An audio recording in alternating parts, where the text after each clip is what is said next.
Bunu almışıp turadi. London bilimesi bilen покупка продажасы. 1 gramdan başlап 1 kilogramga чейин электронный.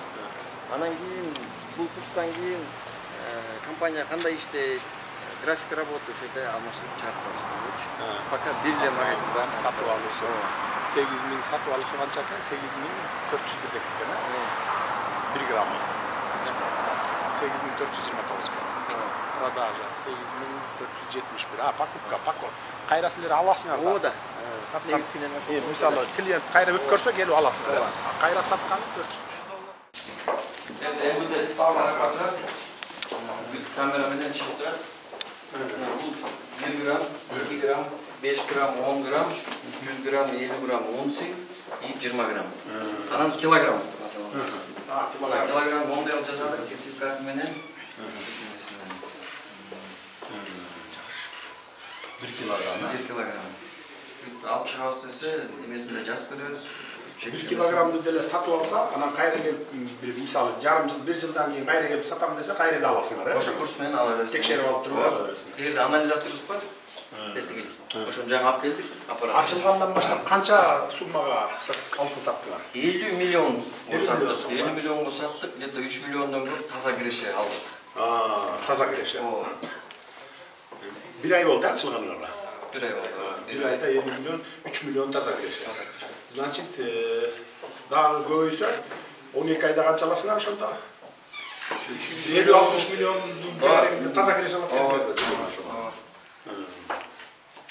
Эсиңердеби, мен баягы 2 жыл мурун Улуттук банкка ушундай кылып саткыла дегенде алар чыгарып, анан көп сата албай коюшканда анткени паспорт менен деп койгон.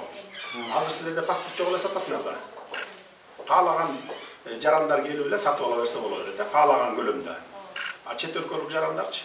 Чет өлкөлүк жарандар деле алып атабы? Алар сатып алса, мисалы, өз өлкөсүнө, мисалы, кошуна өлкөлөр алып кетебиз десе, свободно чыгарып кетеби, эркин чыгарып кетеби, же бажы немене төлөш керек? Ограничение жок. Анткени жок. Даяр издейли да, туурабы? Ооба, издейли. Анан бирок баары бир кайрылып койдук, өкмөткө бир иретін жасап беріңіздер деп кіші. Так ограничение жоқ екен. Ограничение жоқ екен?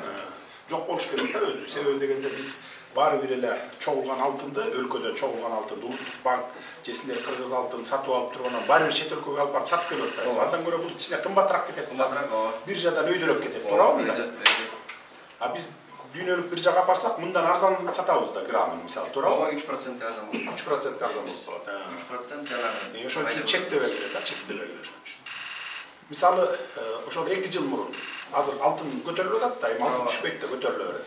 2 жыл мурун 1 килограмм алтын сатып алып койгондо, мисалы, биздин бай жараныбыз. 2 жылда канча үстүнө кошулду ушу 1 килограмм алтынга? Канча таза киреше табылат? Курс менен сатылып 2 жыл мурун 22-жылы алтын алып койгондо 2 миллион 889 миң, же болбосо 34 миң доллар үстүнө пайда көрмөк. 34 миң 1 килограмм. 1 килограммдан эле 34 миң доллар.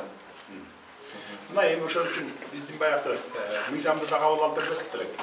Байлардын баягы легализация боюнча азыр 31-декабрга чейин да узартып койдук, эми баары легализация кылып алсын деп. Ошолорго айтышыңар керек. Мына эгерде 1 килограмм алтынды 2 жыл мурун алып койгонуңарда 34 миң доллар жөн эле үйдө жатып эле. Үйүңөрдө сейфте жатып эле 34 миң доллар үстүнө кошулуп калмак деп мисалы. Bir kvartira экен. Bir kvartira. Bizde baylar көп da. Baylar көп. Алар 1 килограмм албайт, 10 килограмм алат, 100 килограмм алчылар бар мисалы да. Алып эле жөн эле үйүнө сактап койсо, мисалы, доллар менен, сом менен, валюта менен кармабай, алтын менен кармаса, пайда тапмак экен да. Жана бул 96-жылдан баштап алтындын динамикасын алдым. Көрүңүз, өзү үлгөн экен. Өзү үлгөн. Бир аз токтойт. Мындан да өсөт. Анткени дүйнөдө алтындын эмеси талабы көп да. Күндөн күнгө көбөйүп атпайбы? Потребность. Ошон үчүн талап болгон сайын өсө баштайт. Алтындын кору жалпы дүйнөнүн алганда улам-улам гендер азайып атат. Алтындын талабы болсо, суроо талап көбөйүп атат тескерисинче. Бул жерде баарын анализ кылып койдук. 1 килограммдан 34 миң доллар болсо, мисалы 100 грамм алып койсо, 3400 доллар жөн эле. Үстүнө кошпой, үйдө жатып эле. Акчаларың болсо ячейкаларда, чет өлкөлөрдө анан үйдө кармап жатат, туурабы? Валюта менен. Алтын менен кармаса, алтын да өзүбүздүн ичибизде калат, Кыргызстандын ичинде и баасы да өсөт. Пайда берет да. 2022-жылы 4.429.000 экен болот. Азыр 23-жылы 5.384, азыр 7 миллион болчу.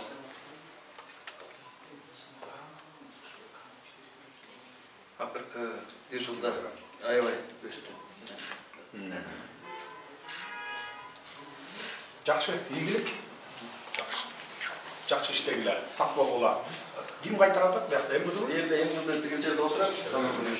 Кача тигил жерден киргенде бул жерден камерада көрүнөт. Анан ал сатууну киргизет. Бир кишини киргизбейт. Бир киши бул жерге киргенде эшик жабылат. Ал кирип соода кылып кетмейинче башка эч ким кирбейт. Күтүп турат. Күтүп турат. Эч ким көрбөш керек, ким канча алып атканын. Ал алып кетет. Тиги накатке чыгат, бияк жабылат. Ал ачып кеткенден кийин анан кийинкиси кирет. Ошондой система кылдык бизче. Туура. Бири-бирин көрбөсүн Сак болуш керек. Анан МВДнын сотрудниги бу жерде отурат. Камера менен эметилген. Анан бул жерде заведующий магазин үстүп отурат. Бул дагы дополнительно